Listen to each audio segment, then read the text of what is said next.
I tap a piece of glass and it knows exactly where I touched? Like, what kind of black magic is this? Are there tiny wizards living under the screen? Nah, it's just science. Cool science. So let's break this thing down. Before you start thinking your phone's haunted, step 1, from sand to smart glass.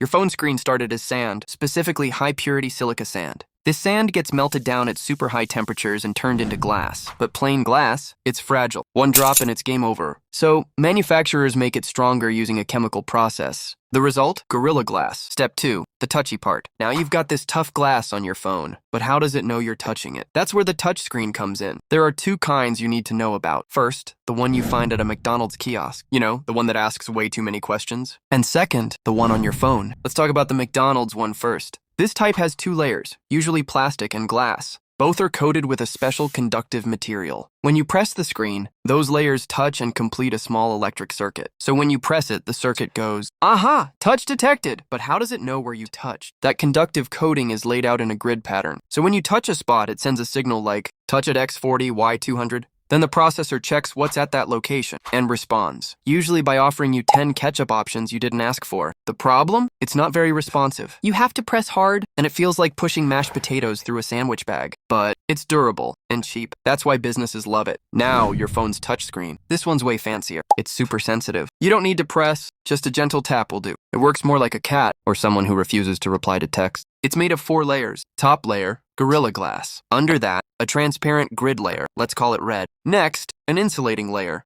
And then, another transparent grid layer, we'll call this one blue. These grid layers are made from something called Indium Tin Oxide, or ITO for short. People who wear lab coats love that name. Now, here comes the electricity. The bottom blue layer has a bunch of electrons just vibing. But they're stuck, thanks to the insulating layer, like being trapped in a very clean, silent prison. Because of all those negative charges down below, the red layer on top builds up positive charges. This forms something called a capacitor, basically an electric field sandwich. Now, when your finger comes close to the screen, it messes things up. Because guess what? You're conductive. You, my warm little human hot dog, carry electricity. So when you touch the glass, some of that charge gets pulled into your finger. It changes the electric balance. The phone's like, whoa, there's supposed to be 15 microfarads here.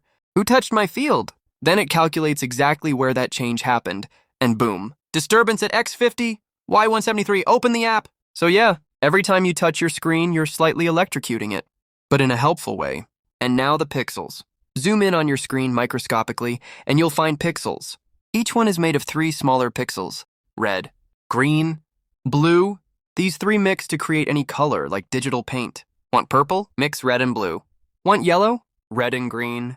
Want regret? Open Instagram. That's how your phone shows your cousin's wedding, your ex's vacation, and that one cursed meme, all in glorious HD. Anyway, that's gonna cost you 1 subscribe. If you liked the video, hit the like button. If you have any doubt or any suggestion from new video, you can give me in comment box.